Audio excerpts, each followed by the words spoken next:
muntik na ako magkamali sa phone na to. Dahil nung una kong nakita to, nasabi ko agad na hindi ko to i-recommend. Dahil yung presyo neto, nasa 8,000 pesos noon. Pero ngayon, nabili ko to sa presyong under 6,000 pesos lang. And kung sa ganyang presyo nyo rin to mabibili, mare-recommend ko na to ngayon. At ito lang naman ang Oppo A6C. And kung ako yung tao na medyo limited yung budget at naghahanap ng secondary phone, business phone, or kahit daily driver phone, tara, pag-usapan natin itong phone na to. Okay, pag-usapan agad natin yung pinaka-key specs nito or yung pinaka-bentahe niya unlike sa ibang mga budget phone. At yan, yung kanyang battery. Nasa 7,000 mAh battery capacity kasi yung meron sa device na to. And mas mataas yan ng 500 mAh battery unlike sa mga kapresyo or even more higher prices ng mga budget phone out there dahil yung iba sa kanila mostly nasa 6,000 to 6,500 mAh lang. And to be honest, makunat din talaga itong 7,000 mAh battery niya. Hindi lang just a number. Lalo na't budget phone lang din naman to. So most commonly, gagamitin lang natin to sa mga light moderate activity like Facebook lang, social media, YouTube, TikTok, at panonood na rin ng mga anime and movies sa Netflix. Ako din unang magsasabi, tatagal to ng isang buong araw kung ganyang activity lang yung gagawin natin.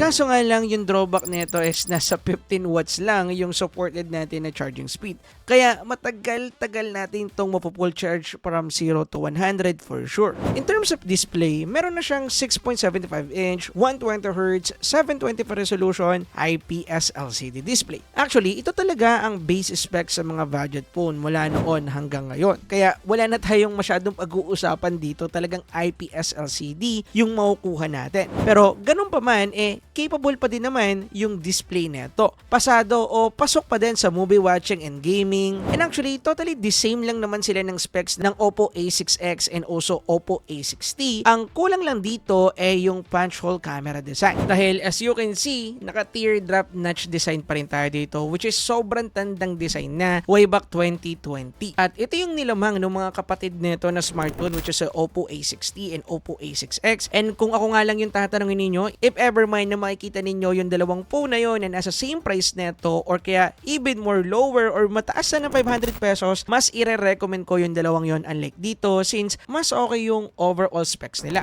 Okay, in terms of performance naman, equipped to ng Unisoc T7250 chipset with UFS 2.2 storage version na nakakuha ng 200,000 plus and to benchmark score. Actually, isa din to talaga sa lamang ng Oppo A6X and also Oppo A6T dahil di natin may kakailan na mas malakas ang Snapdragon 685 chipset kaysa dito sa Unisoc T7250. Pero ganoon pa man, capable pa din naman itong chip na to sa mga regular multitasking activities na madalas nating ginagawa. Nung ini-explore at ginagamit ko kasi itong device na to, wala naman ako napansin na kahit anong delays or kahit automatic na pag-restart or paglabas ng app habang ginagamit natin siya kahit mga heavy apps like games, hindi ko siya naranasan dito giving the fact na 4GB RAM lang ito. Which is kung ikukumpara natin sa mga phone na testing ko before na merong same chipset neto, definitely mas okay yung overall capabilities niya in terms of normal tasks. And naging possible na rin yan dahil sa software na ginamit dito. Dahil naka-Color OS 16 na tayo dito at Android to ng Android 16. Pero nung unang nirelease to, nasa Android 15 lang siya and Color OS 15 pa lang yung available. So yes, updated na po tayo dito. And isang bagay lang yung masasabi ko pagdating sa part na to. Malinis. Malinis dahil wala naman akong mga nakita na built-in ads dito and also smooth lang din yung animation na ginamit nila. Mabilis mag-navigate, hindi ka mahihirapan, walang delays, walang lag at kung ano-ano pa. Kaso nga lang, nandito pa rin yung mga bloatwares natin na pwede naman nating i-uninstall kaya at the end of the day, after natin i-uninstall yung mga yan, lilinis na rin tingnan. And also, gusto ko lang ting i-point out na nagustuhan ko rin na hindi Android Go version yung ginamit nila dito dahil most likely, yun yung madalas sa ginagamit ng ibang mga company out there pagdating sa kanilang mga budget level phone. Kaya, isa to sa mga naging lamang ng Oppo A6C pagdating sa part na to. Then, pagdating naman sa gaming, capable pa din naman itong device na to. Lalo na kung ang mga madalas lang natin nilalaro is yung mga MOBA game. Dahil tinasing namin to sa MLBB, HOK,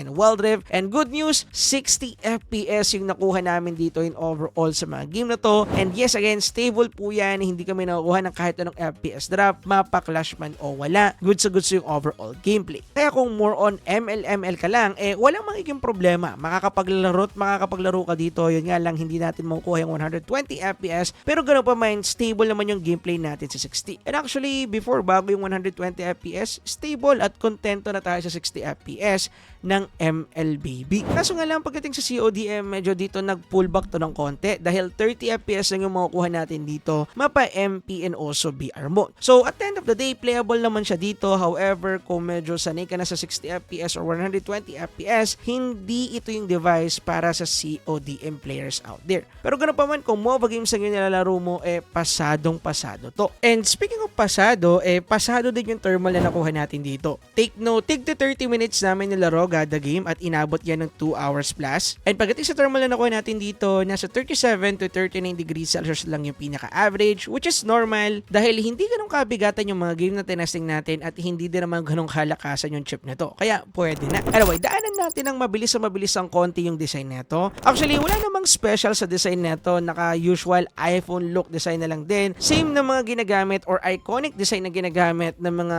budget phone out there. Actually, mas iconic pa nga itong tingnan unlike sa mismong iPhone na gumamit ng design na to. Dahil mas madalas ko silang nakikita sa mga budget phone kaysa sa mismong iPhone. Naka-default plastic frame, plastic back, and glass front build na din tayo dito. Which is pretty common build pero ganun pa man, meron tayo ditong IP64 rating which is goods para sa mga riders natin out there, lalo na ngayon na tag-ulan. Anyway, other important specs pa, present pa din dito ang 3.5mm audio jack. Meron na rin tong Bluetooth 5.2 support, naka-dual band Wi-Fi support na din kaya supported ng 5G unlike sa ibang mga budget phone out there na hanggang 2.4G lang. Meron na ding okay na 4G connection pagdating sa mobile data, may responsive side-mounted fingerprint na din, and higit sa lahat, meron itong micro SD card support na supported up to 1TB. Kaya kung meron kang SD card na natabi dyan or natatago, and yung mabibili mong variant is yung 128GB, same ng variant na nabili ko, okay na yan. Yakang-yaka na. Kaya isang good na benefits to ng merong mga SD card support out there. Kasi nga lang, wala tong IR blaster support and also NFC support. Kaya, yan yung medyo limitation niya pagdating sa part na to. Now, usapang camera naman tayo. Bale, meron tayo ditong 13 megapixel main camera sensor and 5 megapixel selfie camera. And actually, pagdating sa mga photos na nakuha natin dito, kahit na isa tong budget phone,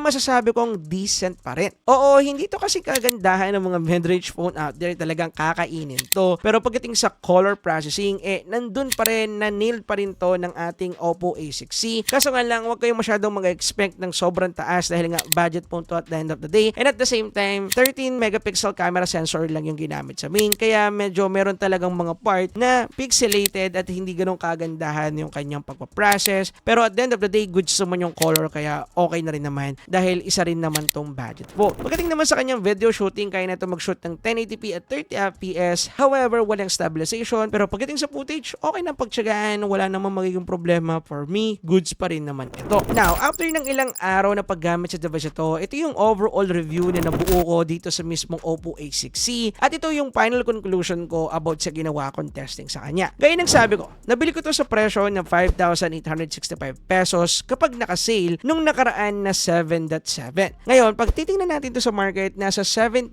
pesos natin siya mabibili at the moment. Pero kung mabibili nyo to sa presyo na under 6,000 pesos or closely 6,000 pesos na siya, para sa akin, good to buy itong device na to. Pero kung tatapat yung presyo nito sa Oppo A6X and also Oppo A6T, masasabi kong mas better to pick those two kaysa dito sa A6C. Dahil mas okay yung camera and also chipset na ginamit sa mga phone na yon unlike dito sa Oppo A6C. Ang lamang lang talaga ng phone na to is yung kanyang massive battery. Kaya pagdating dito, nakadepende talaga sa pricing at the end of the day. Kaya ilalagay ko yung link ng tatlong product na to dyan sa ibaba para ma-check na lang ninyo kung ano yung medyo mas mura sa kanila since pa bago-bago yung presyo ngayon. And kung ano yung pinakamababa yung presyo, go for it. Yun yung best na option. And kung meron napapaisip, okay bang bilhin ng Oppo A6C? Yes naman ang sagot dyan dahil 128GB na siya para sa presyo na nasabi ko. Yung iba kasi nasa 64GB lang at medyo pilit pa yung overall specs or almost the same lang neto na yung presyo is kasing taas or mas mataas pa nga sa presyo ng Oppo A6C.